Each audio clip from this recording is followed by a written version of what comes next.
오늘 본문에서 유독 눈에 띄는 문장이 있는데 그 문장은 은혜의 경륜이라는 말입니다. 사도 바울은 이 은혜의 경륜 이것을 설명할 때 너희를 위하여 내게 주신 하나님의 그 은혜의 경륜 이렇게 이야기합니다. 여기에 나오는 경륜이라는 것은 과연 무엇을 이야기하는 것일까? 신학자들 사이에서도 여러 가지 의견이 분분합니다. 그런데 오늘 방금 읽은 이 본문에 보면 너희를 위하여 내게 주신 하나님의 그 은혜의 경륜, 에베소 교회를 위해서 하나님께서 사도 바울에게 주신 것이 무엇인가라는 것을 우리가 살펴보면 됩니다. 에베소 교회는 이방 교회입니다. 그 이방 교회에 사도 바울을 통해서 이 이방 교회, 이방 사람인 에베소 사람들에게 전해진 것이 무엇이냐면 복음입니다. 복음이 이방 사람인 에베소 사람들에게 전해졌습니다. 누구에 의해서 전해졌냐면 사도 바울에 의해서 전해졌습니다. 하나님께서는 사도 바울을 선택하셔서 부르셔서 구원받은 백성으로 인치시고 그를 사도로 부르셨습니다. 그 사도를 부르실 때에 이방의 사도로 부르셨다는 겁니다. 이방의 사도로 부르셔서 그 이방의 사도인 사도 바울을 통해서 에베소 교회에 구원의 복음이 전해진 것입니다. 이것이 하나님의 은혜의 경륜입니다. 세상의 모든 것들에는 존재하는 목적이라는 것이 있습니다. 지난주부터 해서 교회에 여러 가지 쓸모없는 것들이나 불필요한 것들을 하나하나 우리가 버리고 또 이렇게 다시 제 위치에 놓는 그런 작업을 좀 하는데, 청소를 하다 보니까 전체 물건들이 있지만 그 물건들 중에 이렇게 분류가 될 수 있습니다. 모양은 갖추어 있지만 기능을 제대로 발휘하지 못하는 고장난 물건이 있습니다. 이거는 고쳐서도 안 될 것 같은 물건, 이거는 당연히 버려야 되는 겁니다. 또 하나는 모양은 그대로 있는데 잘 사용하지 않는 물건, 몇 년이 지나도 한 번도 사용한 적이 없는 그런 물건들이 있습니다. 이 두 물건들은 놔두면 짐만 됩니다. 그래서 제 기능을 하지 못하는 물건들은 당연히 버려야 되는 것이고, 오랜 기간을 모양새는 그대로 있고 기능도 제대로 할 수 있지만 그 기능대로 우리가 잘 사용하지 않는다고 한다면 이 우리 안에서, 우리들 사이에서 존재의 목적이 없는 겁니다. 근데 또 한 부류의 물건이 있는데요, 생긴 거는 정말 현대식이나 아니면은 최근에 그런 신제품처럼 생기지 않았지만 옛날 것이고 아주 캐캐먹은 것이지만 우리가 잘 사용하고 있는 물건들이 있습니다. 그것은 누가 봐도 야, 저거는 너무 옛날 것이다 라고 해서 버릴 것이 아닙니다. 왜냐하면 기능대로 작동도 하고 우리가 그 사용 목적대로 사용을 하고 있기 때문에 존재의 목적이 있다라고 이야기하는 겁니다. 할 수 있다는 겁니다. 사도 바울을 하나님께서 부르신 목적은 이방 사람들의 사도로 부르셨습니다. 이방 사람들에게 사도로서 복음을 그들에게 전하는 도구로서 사도 바울을 부르셨다는 겁니다. 그래서 이 사도 바울을 통해서 예루살렘, 유대, 사마리아, 이제 땅끝까지 전파되어야 될 그 복음이 이 사도 바울을 통해서 전파가 되었다는 겁니다. 그러면 우리를 부르신 목적은 무엇이겠습니까? 우리 자신을 부르신 목적, 사도 바울은 이방의 사도로 부르셨다고 하는데 우리에게도 분명히 목적이 있습니다. 이 세상에는 목적이 없는 존재는 없다는 겁니다. 모든 것에 존재 목적이 있는데 그러면 내가 이 땅에 존재하는 목적은 무엇인가? 우리가 깊이 좀 생각을 해봐야 됩니다. 뭔가 저기에 한 나라의 선교사로 내가 부름을 받아야 된다. 어느 지역에 교회가 없는 그곳에 나를 선교사로서 내가 그 사명을 감당해야 된다. 물론 이런 것도 있을 수 있습니다. 근데 그러한 것, 그렇게 우리가 생각할 때 거창한 것 외에 지금 현재 우리의 삶에서 내가 존재하고 있는 목적이 무엇인지를 우리가 깊이 생각해야 됩니다. 하나님께서는 지금 현재 내 삶에서 나를 왜 부르셨을까? 이것을 항상 고민하면서 살아야 되고, 만약에 우리가 하나님께서 부르시는 그 목적대로 우리가 살고 있지 않는다고 한다면 심각한 겁니다. 왜냐하면 존재는 하지만 목적대로 사용되어지지 않기 때문입니다. 사도 바울은 이방의 사도로 하나님의 부르심을 받은 대로 사역하는 바울 자신을 갇힌 자가 되었다라고 표현합니다. 1절 말씀입니다.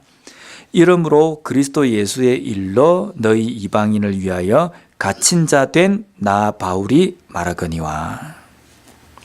갇힌 자라는 이 표현은 이 에베소서가 그 감옥에 갇혀서 사도 바울이 쓴 옥중서신이라는 것을 우리가 알 수 있는 부분이기도 합니다.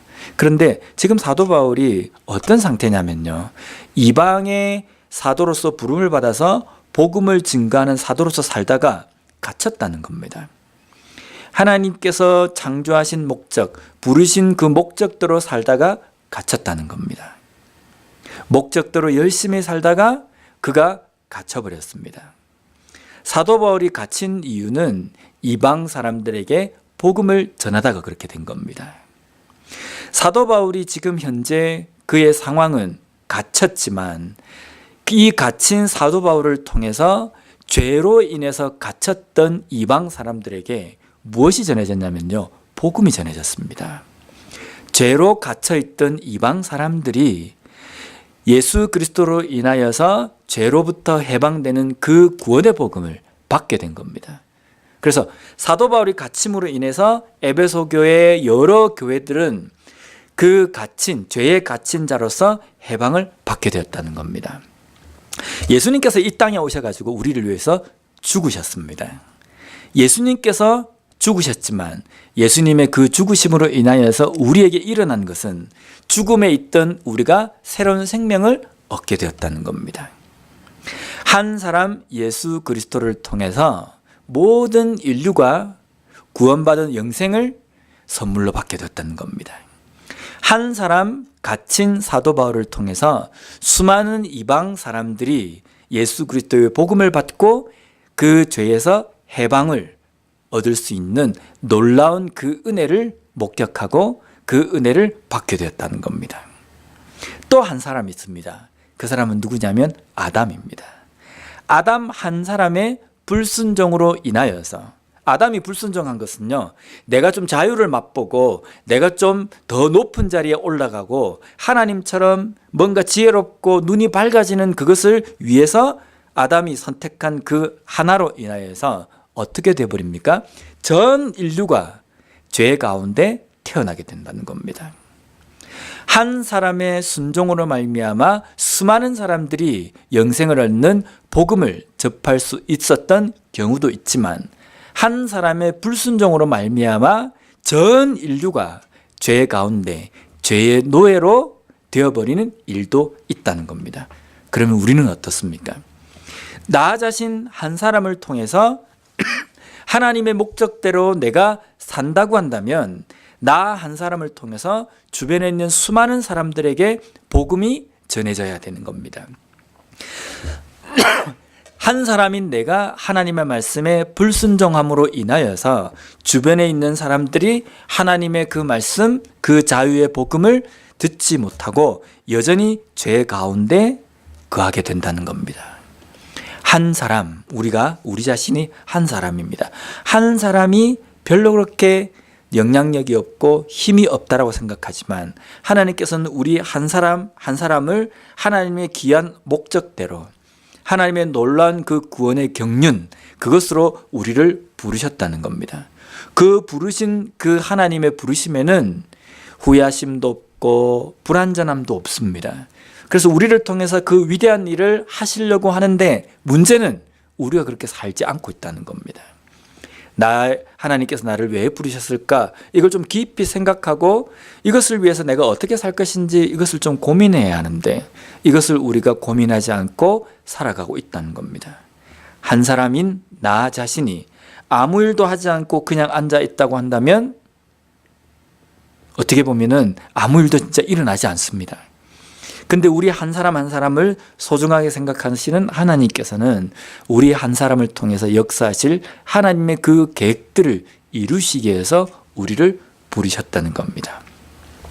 이제 이방인 에베소 교회 성도들에게 전해진 복음은 과거의 선지자들 통해서 보내주셨고 또 신약시대에 와서는 사도들을 통해서 이 복음이 전해졌습니다.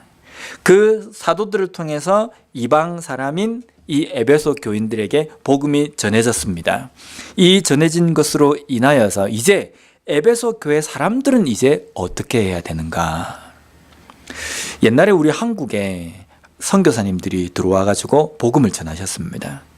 복음을 전하고 그 한국에 있는 우리의 신앙의 선배들이 복음을 받고 구원의 그 은혜를 누렸습니다. 그것으로 끝이 난 것이 아니라 그 구원을 받은 사람들이 주변에 있는 사람들에게 복음을 하나 둘씩 전했습니다. 전하고 그 복음을 받았던 사람들이 또 전하고 세상으로 말하면 피라미드 점조직처럼 한 사람이 여러 사람들에게 전하고 그 사람들이 또 전하고 그러면 우리 한국은 옛날에 복음을 받을 때에 이방 중에 이방인입니다. 우리는 유대인들도 아니고 할례의 백성들도 아니고 이스라엘의 자손도 아닙니다. 그런데 이 한국 땅에 이방 중에 이방인 이 한국 땅에 복음이 전해졌습니다. 복음을 받아서 그냥 낼름낼름 받아만 먹는 것이 아니라 그 받은 그 복음, 이방인으로서 받았던 그 복음을 가지고 우리 한국이 주변에 있는 많은 나라들에게 선교사로 파송을 하고 그로 말미암아 주변에 있는 나라들이 하나님을 알지 못하는 그 영혼들이 그 복음으로 인해서 구원받은 백성이 되었다는 겁니다. 이제는 과거에는 구약시대에는 선지자들에게 신약시대에는 사도들에게 이 복음을 전했다고 한다면 이제는 더 이상 그렇게 하지 않고 오직 성령으로 이방되었던 모든 사람들에게 복음을 전하게 하신다.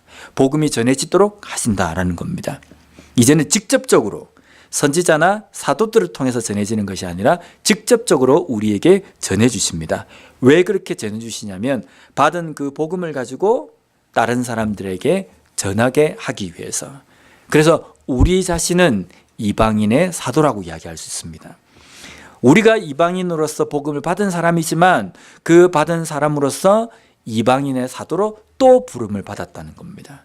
그래서 우리의 존재 목적은요, 하나님을 알지 못하고 복음을 듣지 못한 사람들에게 복음을 전하는 사도로 부르셨다는 겁니다.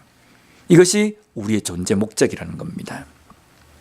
복음으로 인하여서 우리의 삶에서 일어나는 그것을, 그 은혜를 주변의 사람들에게 전해야 합니다. 그래서 교회에서도 영혼 구원을 위해서 전도, 선교, 구제 이런 것들을 강조하고 이야기하는 겁니다.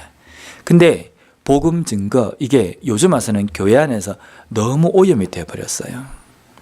복음 증거라는 이 명목 아래 교회의 수적인 어떤 성장, 양적인 성장을 추구하는 도구가 되어버렸다는 겁니다. 그래서 교회를 더 키우기 위해서 전도를 강조하는, 물론 전도라는 것은 복음을 증가하는 겁니다. 복음을 증가함으로 말미암아 구원받은 백성들이 하나님 앞에 나오는 겁니다. 하나님 앞에 나오는 것이 꼭 우리 교회만 나와야 한다라고 강조하는 것은 조금 문제가 있는 겁니다. 그렇지 않습니까? 우리가 복음을 증가한다는 것은 당신이 예수 그리스도를 믿음으로 말미암아 구원받은 백성으로 이 땅의 삶을 사는 것입니다 라는 것을 전하는 겁니다. 그러면 그 복음을 받은 사람이 굳이 우리 교회가 아니라 할지라도 어디에 가서든지 복음을 받은 그리스도인으로서 살면 되는 겁니다. 그런데 한국 교회에서는 과거에 어떻게 합니까? 어떻게 살아도 끌고 우리 교회에 앉혀놔야 한다라는 것이 강조가 되어버린 겁니다. 분명히 예수님께서는 너희들은 가서 세례를 주고 그 다음에 그들을 제자를 삼아라 라고 이야기를 했습니다. 제자를 삼는 것이 꼭 우리 교회만 와야지 제자가 된다는 것은 아닙니다. 그런데 그 제자를 삼는 일이 다른 데서 일어나지 못하고 있다고 한다면 우리 교회에 와서 제자를 삼는 이 일에 이 사람을 힘쓰게 할 수 있습니다.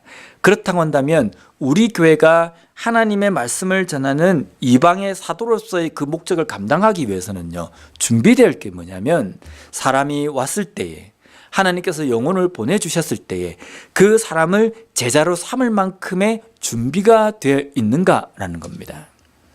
제자를 삼을 만큼 준비가 되어 있는 것은 프로그램도 있어야 합니다. 성경을 가르치고 복음이 제대로 선포되어지는 것들, 이런 여러 가지도 제반사항이 있습니다. 거기에 더 중요한 게 뭐냐면 먼저 내가 이방의 사도로서 제자가 되어 있는지를 점검해야 되는 겁니다.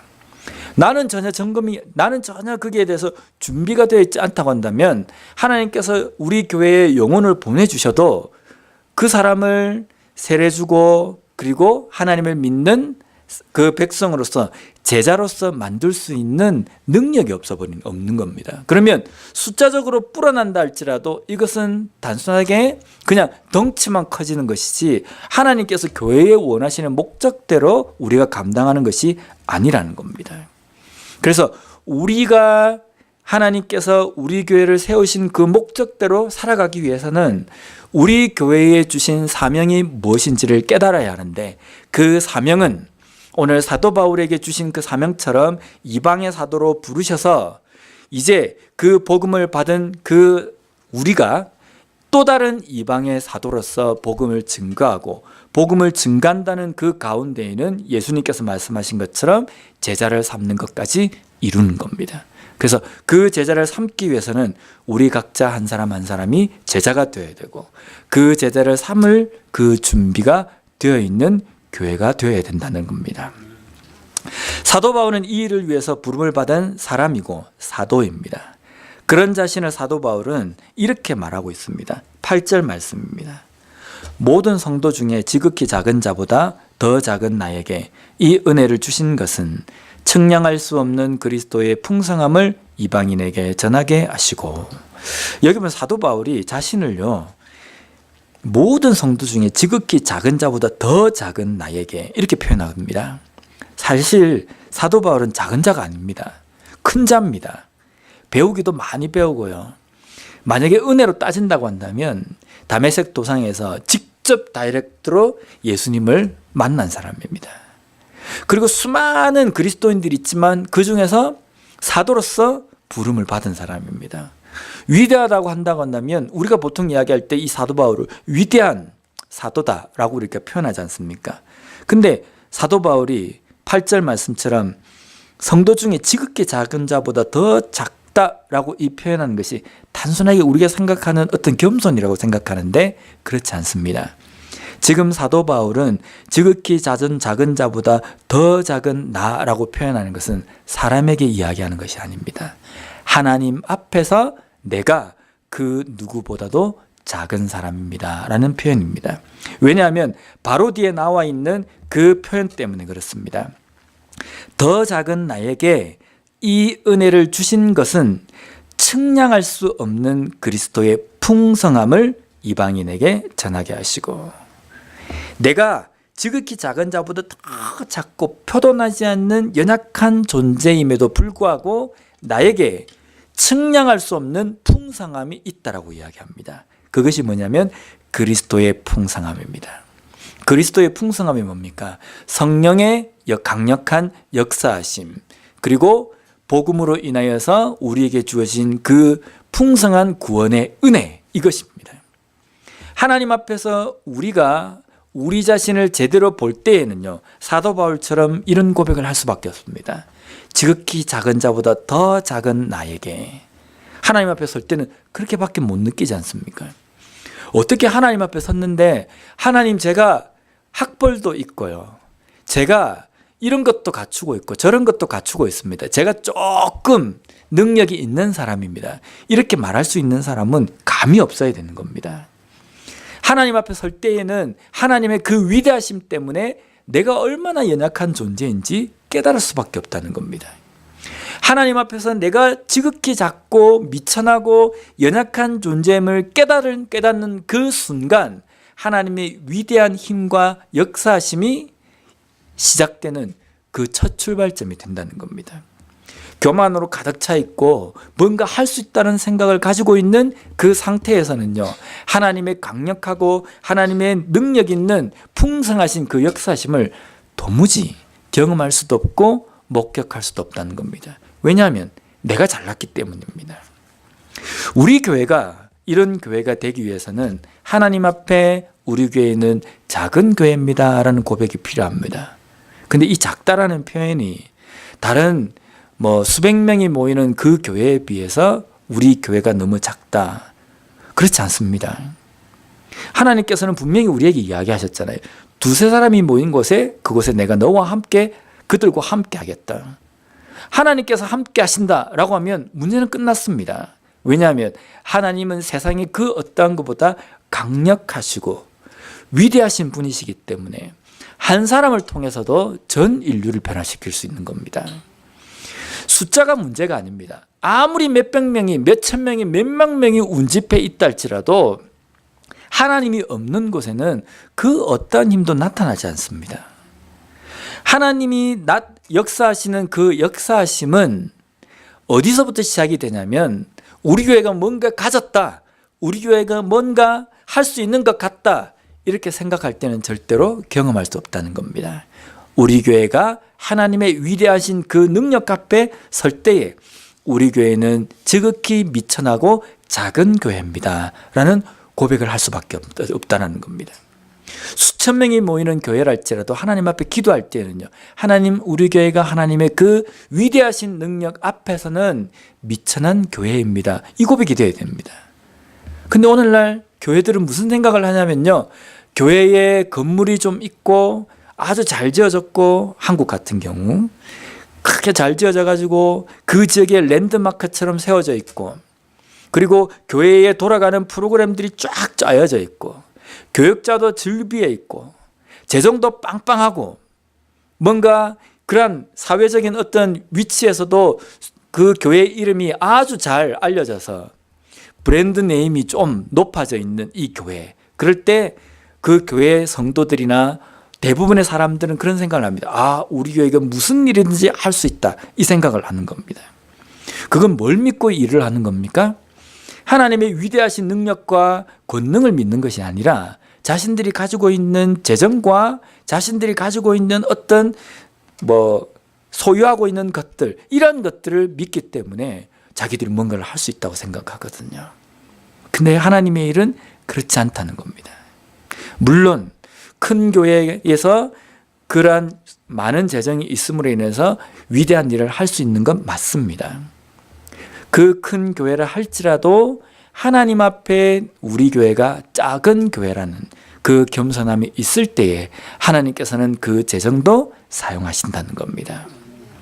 아무리 작은 교회라 할지라도요, 우리는 작은 교회입니다 라고 해서 하나님 앞에 겸손이 아니라 우리는 작아서 아무것도 할 수 없습니다. 그래서 우리에게 돈을 주셔야, 우리에게 사람을 주셔야 뭔가를 할 수 있습니다, 이렇게 고백한다고 한다면 이것은 하나님의 능력을 의지하는 작은 교회가 아니라 그야 말대로 뭔가 우리가 가지고 있는 능력이 작기 때문에 못한다라고 고백하는 그런 교회밖에 되지 않는다는 겁니다. 숫자가 중요한 것이 아니라 어떠한 곳이라 할지라도 하나님의 위대한 역사로 말미암아 우리가 할 수 있습니다라는 그 고백, 이것이 우리 개인의 삶과 가정과 우리 교회에 중요하다는 겁니다. 이제 복음을 믿어서 그리스도인이 된 우리 이 교회, 이것을 통해서 무슨 일이 일어나냐면요, 10절 말씀입니다. 이는 이제 교회로 말미암아 하늘에 있는 통치자들과 권세들에게 하나님의 각종 지혜를 알게 하려 하심이니. 여기 보면은 하나님의 각종 지혜는 하나님의 말씀입니다. 복음입니다. 하나님의 뜻을 이야기합니다. 하나님의 뜻을 알게 하시는데요, 누구에게 알게 하시냐면 하늘에 있는 통치자들, 권세들에게 하신다. 여기 보면 하늘에 있는 통치자들, 권세, 이게 뭔가 어떤 구체적인 어떤 대상을 지칭하는 것이 아니라 하늘에 있는 권세, 통치자들, 이러한 위대한 사람들이나 모든 사람들에게 라는 뜻입니다. 세상에 있는 모든 사람들에게, 모든 대상들에게 하나님의 뜻과 복음을 알게 하려 하신다는 겁니다. 근데 무엇으로 말미암았냐면요, 이제 교회로 말미암아라는 겁니다. 하나님께서는 예수 그리스도를 통해서 우리에게 베푸르신 그 구원의 은혜를 세상에 있는 모든 사람들에게 전하기를 원하십니다. 근데 이 전하는 이 통로가 뭐냐면요, 교회라는 겁니다. 교회는 이렇게 건물로 지어진 이 교회만을 이야기하는 것이 아니라 지난주에 우리가 이야기했던 것처럼 구약의 선지자, 신약의 사도, 그리고 예수 그리스도를 모퉁이 돌로 해서 쌓아진 전, 그리고 그 안에는 성령이 거하시는, 이것이 교회라고 이야기했습니다. 이것이 바로 우리 자신입니다. 우리 자신인 이 교회를 통해서 세상에 있는 모든 사람들에게 예수 그리스도의 그 복음을 전하도록 원하신다는 겁니다. 그래서 우리는 우리 자신을 뭐라고 표현하냐면 우리가 하나님의 축복의 통로다라고 이야기합니다. 이게 축복의 통로라는 것이 마치 제사장이 축복을 내리는 것처럼 내가 손을 얹고 아니면 그 사람을 향해서 축복 기도를 하면 축복이 그 사람에게 임하는, 이런 것으로 우리가 생각하는데 그렇지 않습니다. 가장 큰 축복은 뭡니까? 예수 그리스도를 믿는 것이 가장 큰 축복이지 않습니까? 그래서 우리가 축복의 통로라는 것은 나를 통해서 예수 그리스도의 그 구원의 은혜, 그 복음이 흘러서 나가야 되는 겁니다. 여기 받긴 받았는데 여기서 딱 멈춰져 가지고 모든 나가는 출구가 딱딱딱 막혀져 있으면 이 복음의 은혜가 밖으로 흘러나가지 못하는 겁니다. 통로가 막혀져 있으면 이 통로를 뚫어야 합니다. 이 통로를 막혀져 있는 상태로 그대로 둔다고 한다면 이 통로는 존재할 이유가 없다는 겁니다. 우리가 교회로서 존재하는 목적의 그 이유는 이 통로가 되기 위함입니다. 하나님께서는 교회를 통해서 우리 각 한 사람 한 사람 교회, 우리 사람들이 모여서 공동체로 이루고 있는 이 교회를 통해서 하시고자 하는 일이 뭐냐면 세상에 있는 모든 권세자들이나 모든 사람들에게 예수 그리스도의 복음을 전하기를 원하신다는 겁니다. 그러면 우리가 무엇을 해야 되겠습니까? 이 일에 힘써야 된다는 겁니다. 숫자가 문제가 아니고 재정도 문제가 아닙니다. 우리 교회가 지금 현재 그 일을 감당하고 있는가? 그래서 저는 지금 기도하고 있습니다. 하나님, 우리 교회가 다른 건 다 놔두고라도 하나님의 말씀이 제대로 선포되어지고 하나님의 말씀을 제대로 가르치고 또한 그 하나님의 말씀 가운데 있는 복음 증거, 증인의 삶을 살라고 이야기하시는 그 일들을 우리가 실천하기 위해서 하나님 저희들에게 길을 좀 열어주십시오. 그래서 기도하고 있습니다. 하나님, 우리 교회가 함께 어느 한 선교사님을 물질적으로는 우리가 풍성하게 후원하거나 우리가 그걸 할 수 없지만 기도함으로 그 선교사님과 함께 마음적으로 함께 그 지역을 같이 업고 같이 떠안고 사역을 해나갈 수 있는 그러한 선교사님을 좀 만날 수 있게 해주십시오라고 기도하고 있습니다. 그것은 재정으로 되는 것이 아니거든요. 이것은 하나님께서 우리에게 원하시는 목적이고 하나님께서 교회를 세우신 목적입니다. 증인의 삶입니다. 이것을 감당하지 않고 있다고 한다면 하나님은 그 모여있는 공동체를 교회라고 생각하시지 않습니다.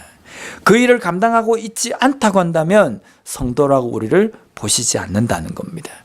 그래서 이 일을 위해서 우리가 힘써야 합니다. 사도 바울은 이 일을 위해서 갇힌 자가 되었습니다. 매도 맞고 침뱉음도 당하고 핍박도 당하고 지금 현재는 감옥에 갇혀 있습니다.